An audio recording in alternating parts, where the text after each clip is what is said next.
जय माता दी। सबसे पहले तो मैं आप सभी का धन्यवाद देता हूं कि एक शॉर्ट नोटिस पे आप सभी लोग यहाँ पर आए।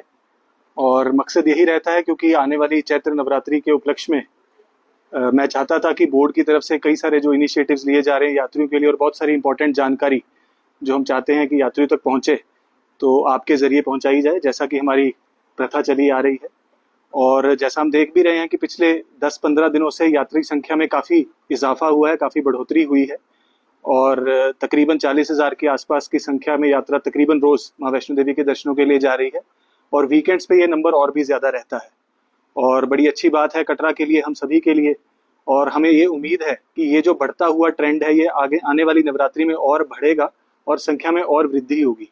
उसी को देखते हुए माननीय अध्यक्ष महोदय श्री मनोज सिन्हा जी के नेतृत्व में बहुत सारे इंपॉर्टेंट डिसीजंस, बहुत सारे इनिशिएटिव्स जो हैं वो लिए गए हैं और बहुत सारी ऐसी फैसिलिटीज़ हैं जिनको हम रोल आउट करने की कोशिश कर रहे हैं। और कईयों का ट्रायल रन चल रहा है, कईयों के उद्घाटन हो चुके हैं।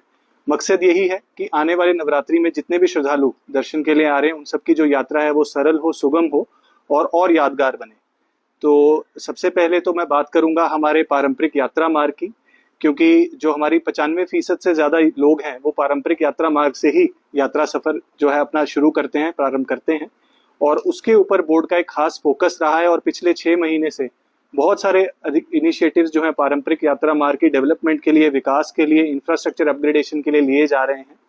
और उनमें से सबसे पहला है हमारा जो दर्शनी ड्योढ़ी के ऊपर एक नया बना हुआ क्यू कॉम्प्लेक्स।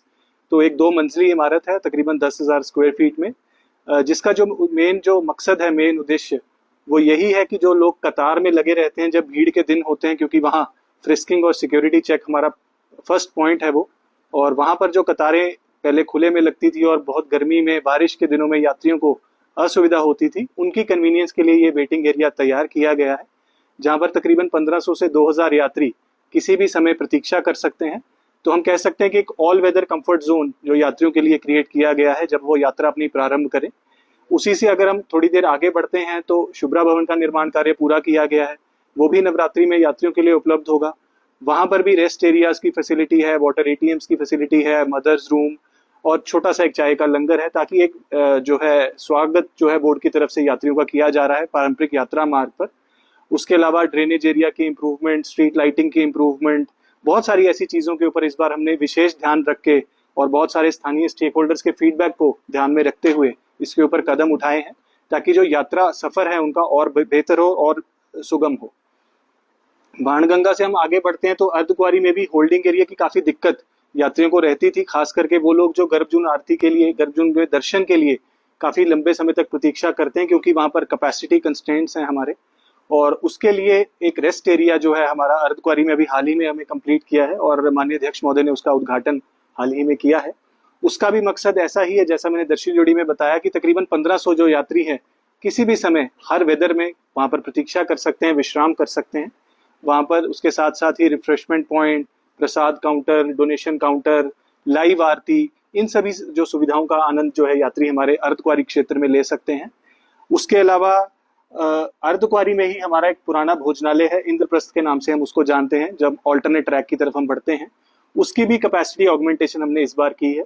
तो तकरीबन 40 से 50 की जो कैपेसिटी थी उसको बढ़ा करके हमने 200 तक इस बार किया है, ताकि किसी भी समय पर 200 यात्री जो है बोर्ड के भोजनालय का लाभ ले सकें। और ये जो हमारा शीतला भवन में लंगर सुविधा चल रही है उसको कॉम्प्लीमेंट करेगा, उसको सप्लीमेंट करेगा। तो दोनों तरह की सुविधाएं जो है यात्रियों को उपलब्ध होगी। अर्धकुंवारी का मेन भोजनालय भी है, इंद्रप्रस्थ भोजनालय भी है और शीतला भवन में अंदर लंगर सुविधा भी रहेगी। तो ये थी बात जो पारंपरिक यात्रा मार्ग पर हम इम्प्रूवमेंट्स कर रहे हैं और धीरे धीरे आगे बढ़ रहे हैं।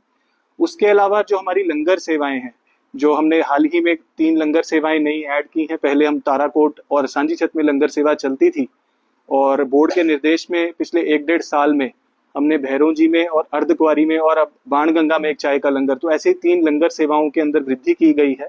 और इस बार ये निर्णय किया गया है कि सभी लंगर सेवाओं के पर व्रत संबंधी खाना यानी फलवार भी अवेलेबल रहेगा, ताकि यात्रियों को किसी प्रकार की कठिनाई का सामना ना करना पड़े। तो जो रूटीन में हमारा लंगर मेन्यू है, दाल चावल, कड़ी चावल, वो तो अवेलेबल रहेगा ही। उसके अलावा जो व्रत कर रहे हैं यात्री, उनके लिए व्रत संबंधी जो है सामग्री अवेलेबल उपलब्ध रहेगी।